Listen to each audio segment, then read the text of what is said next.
निहायत अफसोस की बात है लेफ्टिनेंट गवर्नर मनोज सिन्हा साहब कि जम्मू कश्मीर का एक बेटा,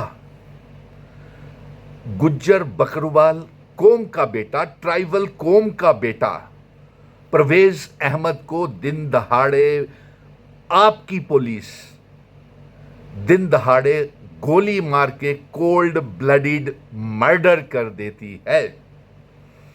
वो पुलिस जो आपका दावा है कि जम्मू कश्मीर की पुलिस आपके स्पुर्द है, आप उसको चलाते हैं, उसी पुलिस ने एक नौजवान बेटे की जान ले ली और उसे अभी तक इंसाफ नहीं मिला है। आज पूरा जम्मू कश्मीर में मातम छाया हुआ है, सभी की आंखें नम हैं, खून के आंसू रो रहा है वो परिवार, उसको अभी तक इंसाफ नहीं मिला है, सिर्फ बातें हो रही हैं।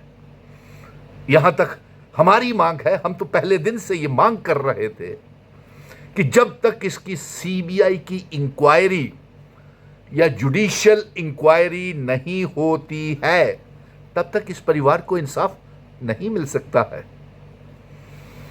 और पुलिस ने भी ये माना है कि ये शहादत हुई है, लेकिन उसके बावजूद भी यहां तक हमारी जानकारी है, पुलिस भी, सरकार भी, मैं कहूंगा कि इसमें बात को दबाने की कोशिश कर रही है। पहले तो इसे सीबीआई के इंक्वायरी नहीं, इन्वेस्टिगेशन कर रही, दूसरा जुडिशियल इंक्वायरी नहीं करने दे रही। हालांकि पुलिस का भी कहना है कि अगर परिवार चाहे या सरकार चाहे तो वो सीबीआई की इंक्वायरी के लिए परवेज अहमद के लिए बात कर सकते हैं। और यहां तक यह भी जानकारी आ रही है कि अभी तक बात को दबाने की ही कोशिश की जा रही है। सबसे पहले यह बताया जाए कि इस गोली को चलाने का ऑर्डर्स किसने दिए थे। उसका नाम तो कहीं आ ही नहीं रहा बाहर कि इस गोली को चलाने के लिए, उस मासूम 20-21 साल के नौजवान का कत्ल करने के लिए गोली चलाने का हुक्म किसको दिया है, किसने दिया है, वो तो अभी नाम सामने आया ही नहीं। किस ऑफिसर ने दिया है, या फिर वो जब चले थे तो वो एनकाउंटर करने के लिए, गोली मारने के लिए ही चले थे, और जो पर्चा लगा वो भी उसी परिवार के खिलाफ लग गया 302 का। और ये सारे वकील साहिबान, इंटेलेक्चुअल जो सोशल मीडिया में आ रहा है उसकी जानकारी के मुताबिक और हकीकत की जानकारी के मुताबिक जो 35 लाख रुपए का मुआवजा देने का ऐलान भी किया है, या नौकरी देने का ऐलान भी किया है, या सिट का गठन भी किया है।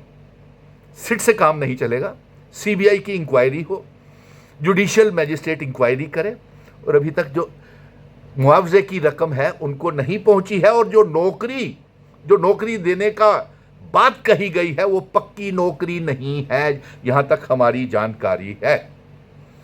मैं ट्राइबल कौम को भी बता देना चाहता हूं, अच्छा, कि वो ये पक्की नौकरी नहीं है। 35 लाख रुपए का मुआवजा भी अभी तक उनके परिवार वालों को नहीं मिला। और एलजी मनोज सिन्हा साहब, हम उम्मीद कर रहे थे कि आप जल्द से जल्द नौकरी का एम्प्लॉयमेंट ऑर्डर, अपॉइंटमेंट लेटर लेकर के उनके घर जाते। और एलजी मनोज सिन्हा साहब, हम उम्मीद कर रहे थे कि मुआवजे की रकम आप उनके घर लेके जाते, लेकिन मुआवजे की रकम और अपॉइंटमेंट लेटर से उन 6 बहनों का भाई वापस नहीं आ जाएगा, उस मां का बेटा वापस नहीं आ जाएगा, उस 18 साल की बेटी का जिसको आपने छोटी सी उम्र में विधवा बना दिया, उसका सुहाग, और अभी उसके हाथ का चूड़ा भी नहीं उतरा है, हाथ की मेहंदी भी नहीं उतरी, और आपने उसको विधवा कर दिया, आपकी पुलिस ने। हमें तो उम्मीद थी, आपकी खामोशी जो है ये खल रही है।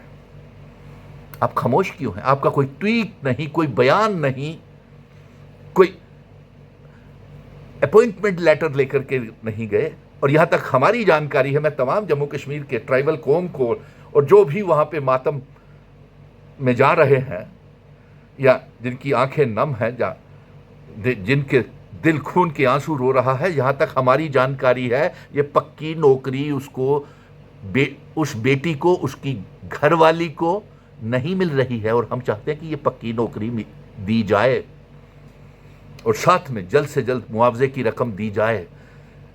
मुआवजा तो वो तो दूसरी बात है, लेकिन उस माँ का क्या होगा जिसका आपने लाल छीन लिया, जिसकी गोदी आपने सोनी कर दी, और उस बाप का क्या होगा जो ताउम्र ये भूल नहीं पाएगा कि अपने 20-21 साल के बेटे का जनाजा उसने अपने कंधे पे उठाया था।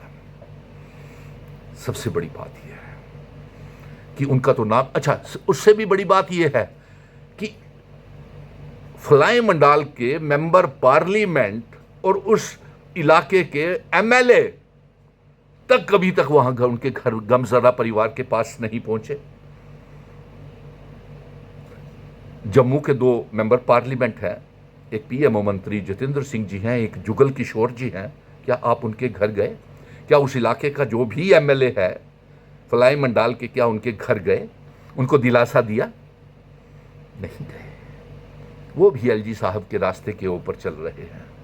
इसलिए एलजी साहब, इससे पहले कि कोई देरी हो जाए और ये आग, ये जो कत्ल दिन दहाड़े आपने किया है, ये मजहबी रंग दे करके 2 समुदायों के बीच में नफरत का जहर घोल सकता था। ये हम लोगों ने भाईचारे की अपील करके ये दोनों को, मजहबों को इकट्ठे रखा है।